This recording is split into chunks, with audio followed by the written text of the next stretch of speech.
A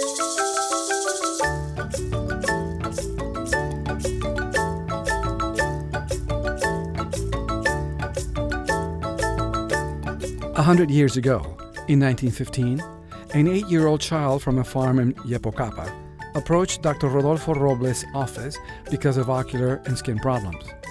Upon examination, Dr. Robles found a nodule in the child's forehead, which he removed, opened, and inside he found some long threads, which he identified as Onchocerca volvulus worms, the cause of onchocerchiasis. It was the first case of onchocerchiasis reported in Guatemala and in America. After the removal of the nodule, the child's sight improved, thus finding that it was useful to remove nodules.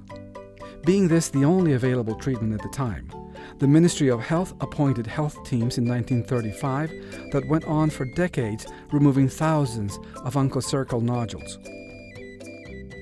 Farms were very hard to access, and health workers needed to get there by horse. In each site, they put together makeshift clinics to remove the nodules. Onchocerchiasis is caused by a worm that damages skin and eyes and can ultimately blind persons. The worm is transmitted through the bite of small black flies that breed in clean water rivulets, often found in the coffee-growing region of Guatemala.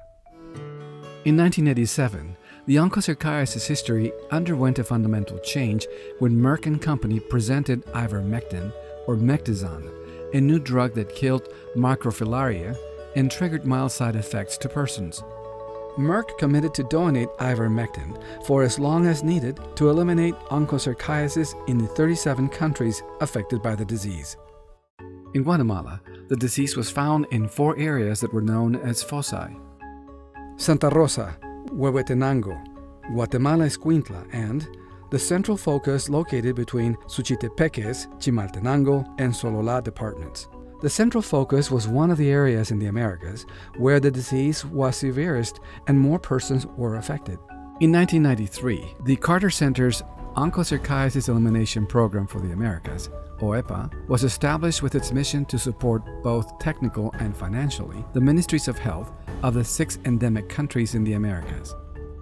With OEPA's guidance, the Ministry of Health developed an ample participative education strategy to encourage the commitment of health workers and community leaders to reaching high ivermectin treatment coverage every 6 months in all 518 affected communities.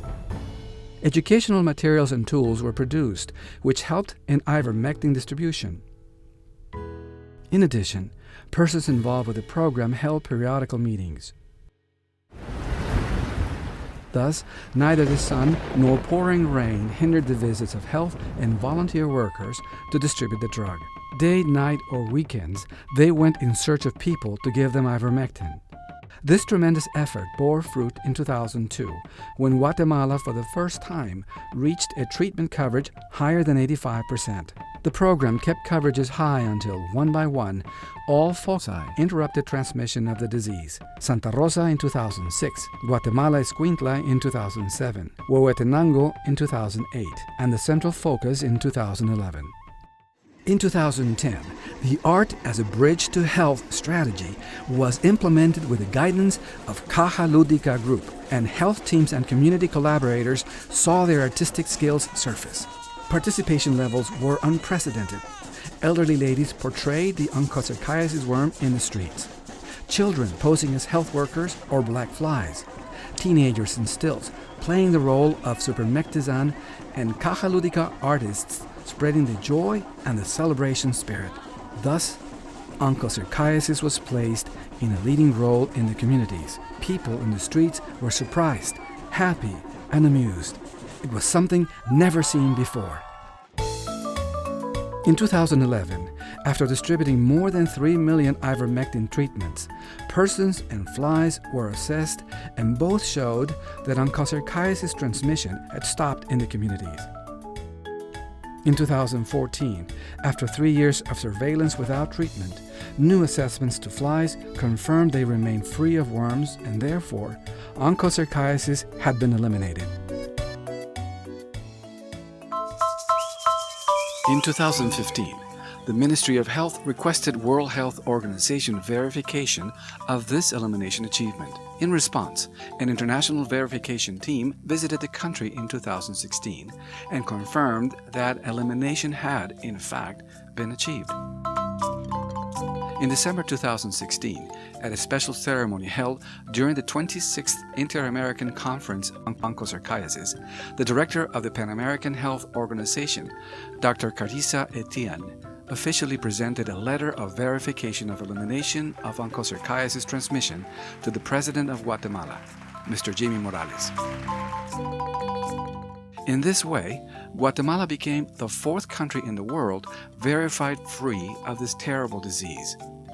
This success was the product of 100 years of committed work of many persons, institutions, and, especially, of health workers and affected communities. This Guatemalan public health triumph belongs to them all. The following institutions played an important role in the success story that led to the elimination of onchocerciasis from Guatemala.